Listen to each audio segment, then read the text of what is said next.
Hello guys, मेरा नाम है मनीषा मेरा। मैं आई एक छोटी सी कहानी के साथ। हमें दुख कौन देता है? अक्सर हम अपने दुखों का कारण क्यों दूसरों को मानते हैं?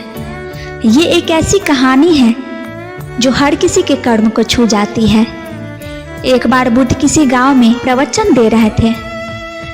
वे अपने बात को समाप्त करते हुए बोले, मानव के दुख का कारण स्वयं को किसी से बांधना। जहाँ मोह होता है, बंधन होता है, वहाँ दुख स्वयं ही उत्पन्न हो जाता है। अतः अपने बंधनों को जाने और उनसे बाहर निकलने का प्रयास करें।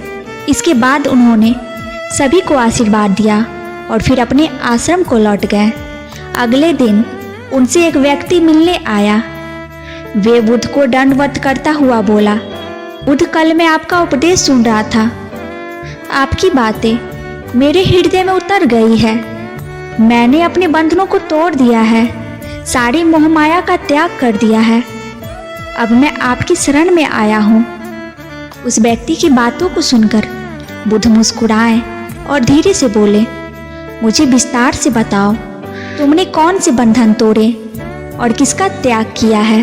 वे व्यक्ति बोला, मेरे घर में मेरे बूढ़े माता पिता और मेरी पत्नी है। मेरा एक छोटा बच्चा भी है। मेरी पत्नी बहुत बीमार रहती है। उसके कष्ट देखकर मैं अक्सर सोचता रहता हूँ कि वह मर जाए तो उसके कष्ट दूर हो जाएंगे। उसकी वजह से मैं बहुत दुखी रहता हूँ। लेकिन कल जब मैंने आपका उपदेश सुना तो मेरी समझ में आ गया कि मेरे परिवार से मेरा बंधन ही मेरे दुखों का कारण है। अगर मैं उसके चक्कर में पड़ा रहूँगा तो कभी सत्य को नहीं जान सकूँगा। इसीलिए मैं अपने घर को त्याग कर आपके पास आया हूँ। बुद्ध ने पूछा, क्या तुम सचमुच सभी बंधनों से मुक्त हो गए हो? देख लो, कहीं कोई बंधन तुम्हारे पीछे रह तो नहीं गया? वह व्यक्ति बोला, नहीं प्रभु, मैं अपनी जीवन की सारी चीज़ें को पीछे छोड़ कर आया हूँ। अब मैं आगे बढ़ना चाहता हूँ। बुद्ध ने कहा, अगर ऐसी बात है तो ठीक है, आज तुम विश्राम के लिए यहीं रुको। कल मैं तुम्हें बताऊंगा तुम्हें क्या करना है। अगले ही दिन उस व्यक्ति को कार्य सौंपते हुए कहा, तुम्हें पूर्व दिशा में जाना है। वहाँ पर तुम्हें एक गांव मिलेगा। गांव के बाहर ही एक साधिका का घर है। वह तुम्हें कोई वस्तु देगी, उसे लेकर तुम्हें मेरे पास आना है। वे व्यक्ति पूर्व दिशा की ओर चल पड़ा। गर्मी का मौसम था। कुछ ही देर में वे व्यक्ति गर्मी से तरबतर हो गया। उसे प्यास भी सताने लगी। वह सोचने लगा कि अगर मैं इस समय मैं अपने घर पर होता तो इस तरह गर्मियों में पसीना नहीं बहाना पड़ता। कुछ दूर और चलने पर उसे भूख भी सताने लगी, पर वह एक सुनसान और बंजर रास्ता था। आसपास तो न कोई पेड़ था और न ही पोखर। वह पुनः सोचने लगा कि अगर मैं इस समय अपने घर पर होता तो अपनी पत्नी के हाथ का स्वादिष्ट भोजन कर रहा होता। पता नहीं क्यों बुद्ध ने मुझे गर्मी में इतनी दूर भेज दिया। काफी देर तक चलने के बाद वह व्यक्ति गांव में जा पहुंचा। गांव के बाहर ही एक घर बना हुआ था। उसने दरवाजे के पास पहुंचकर उसे धीरे से खटखटाया। दरवाजे को एक साधिका ने खोला। उसके चेहरे पर एक अद्भुत तेज था। वे व्यक्ति उसे देखकर मंत्रमुग्ध हो गया। साधिका ने अभिवादन करते हुए बोली, मैं जानती हूँ कि आपको बुद्ध ने भेजा है, आप अंदर आ जाएं। वह व्यक्ति घर के अंदर चला गया। साधिका के कहने पर उसने पानी से हाथ मुंह धोया और एक चटाई पर बैठ गया।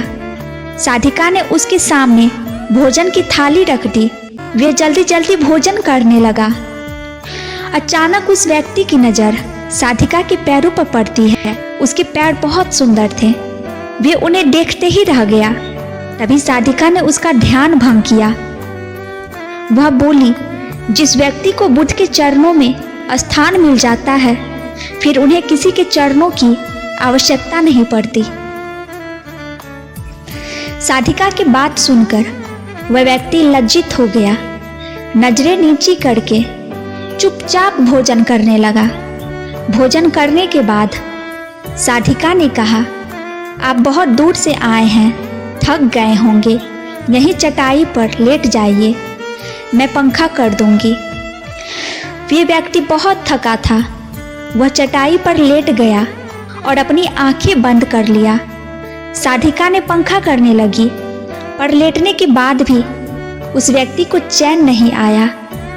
उसने धीरे से अपनी पलकों को खोला और चोर नजरों से साधिका को देखने लगा।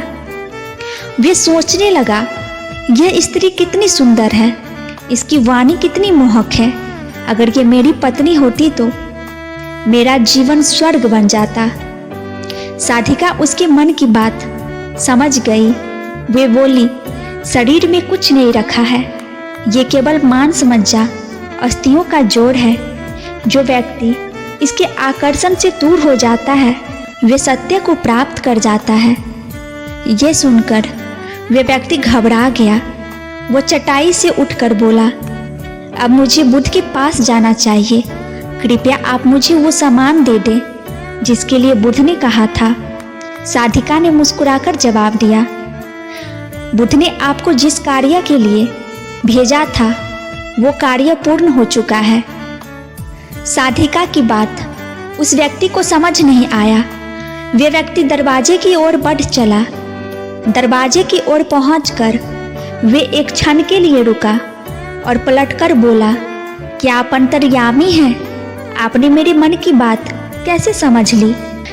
वे स्त्री मुस्कुराते हुए बोली, बुद्ध की कृपा से मैं मोह माया से ऊपर उठ चुकी हूँ, इसलिए भावनाओं से निर्लिप्त हूँ और किसी के चेहरे देखकर उसके मन में उठने वाले विचारों को समझ लेती हूँ।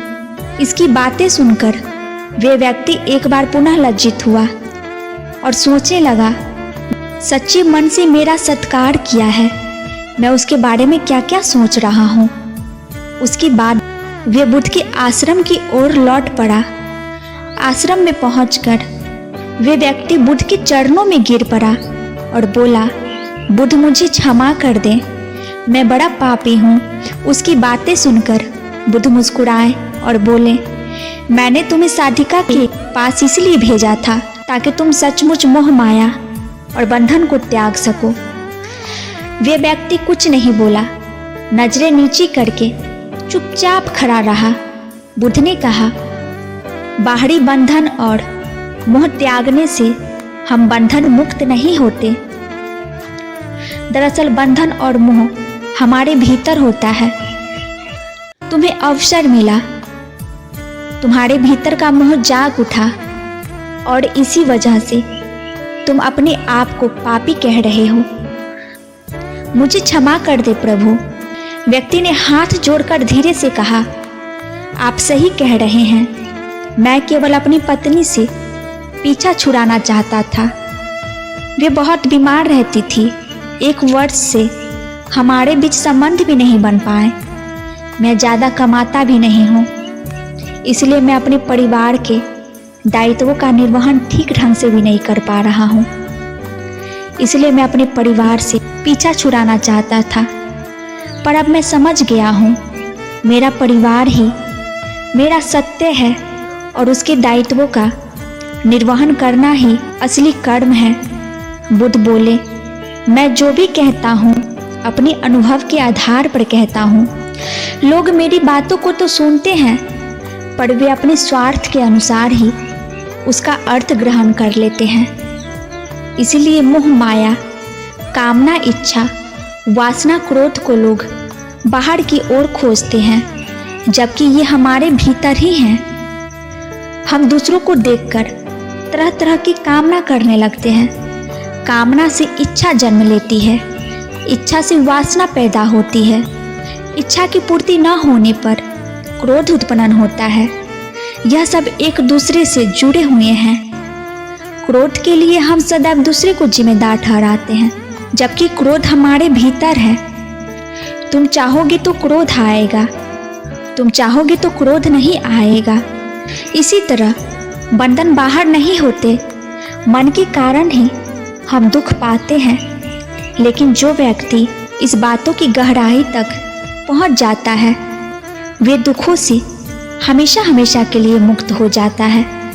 दोस्तों, हमें उम्मीद है कि ये कहानी आपको अच्छी लगी होगी। तो फिर मिलेंगे अगली नई कहानी के साथ।